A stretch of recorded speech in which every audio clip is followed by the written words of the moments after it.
Imagine this. You're at your daughter's graduation dinner.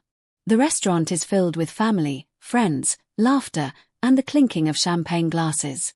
Your husband of 28 years stands up, glass in hand, ready to give a toast.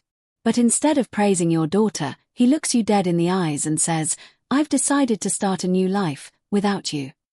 The room falls silent. Forks freeze mid-air. Dozens of eyes lock on me, waiting for the tears, the breakdown, the screaming.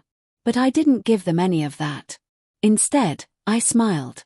And that was the moment my carefully planned revenge began. My name is Bianca Caldwell. I'm 54 years old.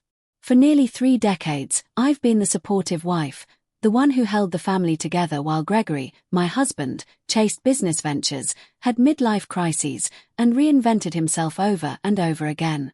I put my dreams on hold to raise our daughter, Amelia, and to support him through every one of his finding himself phases.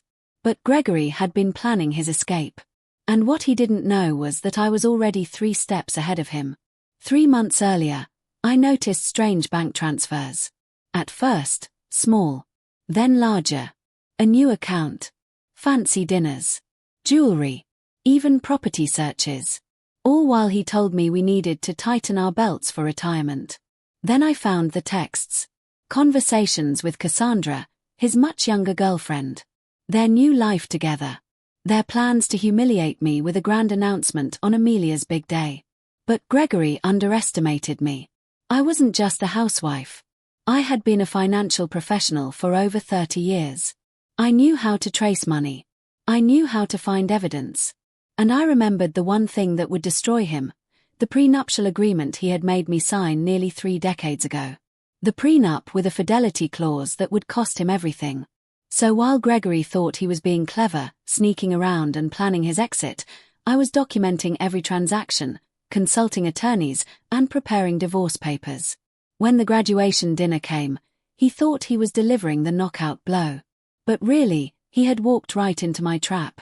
That night, as the room waited for me to fall apart, I simply placed an envelope beside his plate. He frowned, confused. Inside were divorce papers, evidence of his betrayal, proof of his financial lies, and the prenup that sealed his fate. Then I stood, kissed Amelia on the cheek, and said, "This day is still about you, sweetheart. Congratulations." And I walked out, leaving Gregory stunned, scrambling to catch up. From that moment, everything began to crumble for him. The accounts were frozen. Cassandra discovered that Gregory wasn't as wealthy as he pretended and quickly left him. His grand dreams of beachfront property vanished overnight. Even his own sister sided with me when she learned the truth. Meanwhile, I finally launched the business I had always dreamed of, a financial consultancy for women starting over.